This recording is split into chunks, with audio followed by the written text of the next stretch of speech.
দ্রুত, সহজ আর নিরাপদ ডিজিটাল পেমেন্ট এখন সময়ের দাবি, আর ঠিক তখনই বিশ্বজুড়ে জনপ্রিয়তা পাচ্ছে গুগল পে।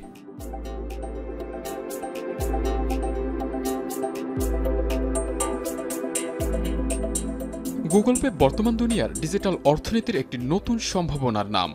গুগলের অন্যতম এই জনপ্রিয় ডিজিটাল পেমেন্ট অ্যাপ এখন ব্যবহৃত হচ্ছে ব্যাপকভাবে।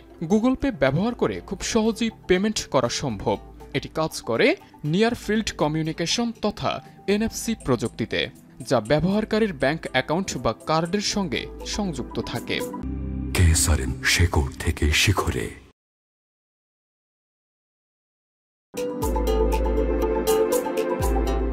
এখন বাংলাদেশেও আনুষ্ঠানিকভাবে চালু হয়েছে গুগলের জনপ্রিয় ডিজিটাল লেনদেন সেবা গুগল পে। প্রথমবারের মতো গুগল মাস্টারকার্ড ও ভিসা-এর সহযোগিতায় দেশের বেসরকারি খাতের অন্যতম সিটি ব্যাংক এই আধুনিক পেমেন্ট সেবাটি চালু করেছে। বিশ্বের 100টিরও বেশি দেশের সাথে তাল মিলিয়ে এবার সেই তালিকায় যুক্ত হল বাংলাদেশও। এখন আর প্লাস্টিক কার্ড সঙ্গে রাখার ঝামেলা নেই, স্মার্টফোনেই হবে ডিজিটাল কার্ড।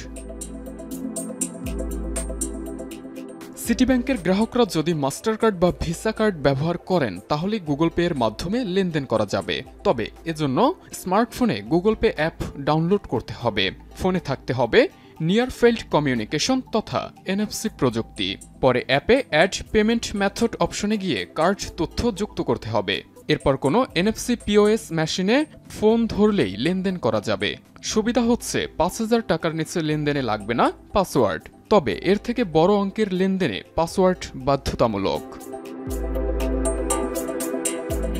মনে প্রশ্ন আসতে পারে, কোথায় ব্যবহার করা যাবে এই গুগল পে? সারা দেশে সিটি ব্যাংকের 35,000 POS রয়েছে, যার মধ্যে NFC সমর্থিত 32,000। শুধু সিটি ব্যাংকের POS নয়, অন্য ব্যাংকের POS যন্ত্রেও কাজ করবে গুগল পে। তবে ভাবনা রয়েছে, খরচ কত বা সুবিধা কি? গুগল পে এর মাধ্যমে সহজে ডিজিটাল লেনদেন করা যাবে। লেনদেনের জন্য নেই কোনো অতিরিক্ত চার্জ। আলাদাভাবে ব্যবহার করতে হবে না ব্যাংকের প্লাস্টিক কার্ড। হাতে থাকা স্মার্টফোনেই করবে সেই কাজ। আবু সালে মুসা, এখন।